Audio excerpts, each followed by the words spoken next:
So now we're inside this beautiful little Encore GX. This is a whole new dash. Anybody who's seen the original Encore will immediately recognize what a super new place this is. It has our new stereo and it has the new home screen on the stereo. So we've got our nav system. If we had a phone connected, it'd show the phone connection, and also our radio station itself. If we want, we can still go into separate areas on the system itself, and we can have the full screen dedicated to one particular point. We can also swipe over and get into our different systems. Now, check this out. When we hit camera in this car, this does have a lot more than our normal viewing. And we've got a couple of really cool things we will show you also when we're out on a drive in a little bit in our next segment, and show you some of the advantages of the new camera views. But right now we've got a front, we've got a back camera, and we've got our 360 view to help us park. We can have our lines moving to show us where we're headed.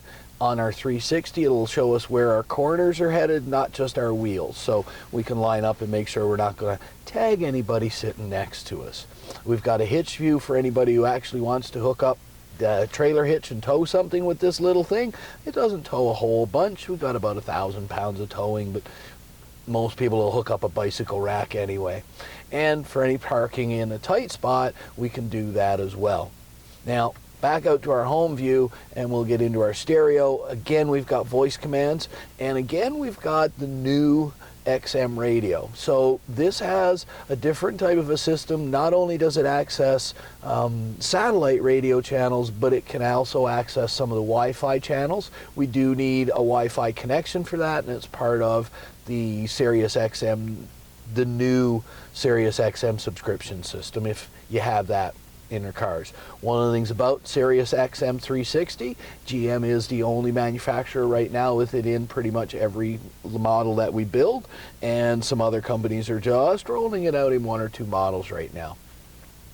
It does a whole bunch of different things for us. The nav system, as always, is connected, and we've got live traffic voice commands for those things. We've got a new look to the automatic climate control system, but it's still basically the same thing. Pick a temperature, let the car take care of you. The AC system is on at all times, not just cooling the car down if it needs, but that is also how the defog system works. Heated seats as always. Down in here is getting really funky cool. So we've got parking buttons, so we can cancel our parking sensors front and back. And when we're out for a drive, I'm going to show you something new about the parking sensors as well. This little thing will self-park. And always we've got traction control. It's an all-wheel drive car, but because it is a GM car, we can disconnect the all-wheel drive for dry, sunny days and save ourselves a bunch of gas.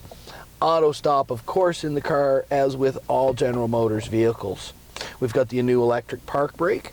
That works really well. And we've got a little armrest in here with space for a bunch of stuff. Just drop them in. I know you couldn't see that really well, but we'll get you a better picture of that maybe someday in the future.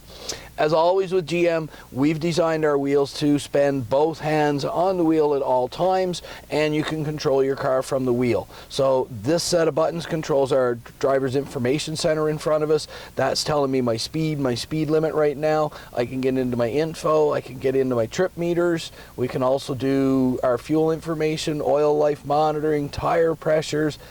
This one's new for us. Air filter life will tell us when to change the air filter for the engine, and our brake pads life will actually tell us when we need to change our brake pads. So it gives us a better idea of when we're going to be looking at having maintenance done on our car, not show up at the service department and get a surprise.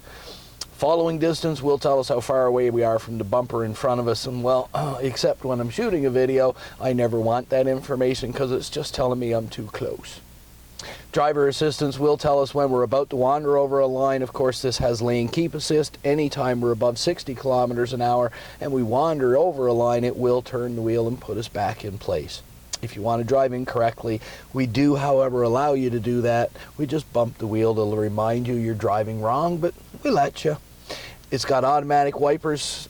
In a Cadillac, that's called rain sense. So all we do is set it, forget it, and it'll do its thing. Headlights are the same thing in a General Motors. Of course, for years we've had auto headlights. You never turn them on, you never turn them off. And we've connected them to the wipers, so once the wipers start going on a rainy day, we got headlights, taillights as well.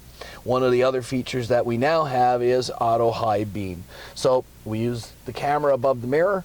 It monitors for headlights, taillights, and street lights. Any of those three situations exist, it will not go to high beam, or if you're already in high beam, it will turn them down at that point.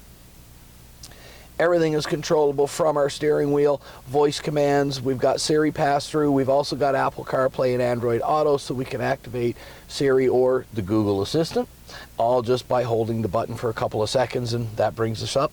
Heated steering wheel for the people, well, even Vancouver, they like a heated steering wheel, so we let them have it. And we've got the new, really cool heads-up display. Now you're going to see it pop up. Look at that. Hansel's going to get us a really cool picture. Right now we're looking at the tachometer, the speed, the lane keep system, and also cruise control. This has adaptive cruise control, and in a minute when we go for a test drive, we'll look at that and I'll explain that a little bit better. This is a very comfortable seat to sit in. It's got front and back tilt. It's just the ultimate in adjusting my seat and my comfort. The only other thing we want to point out before we go on a little test drive is the new video mirror. So we can have a regular mirror, and I can get Hansel going right in my mirror there, and I don't know if he can see me too, but oh well. Nice thing is we can make it go away. We're both too ugly. So this is really cool.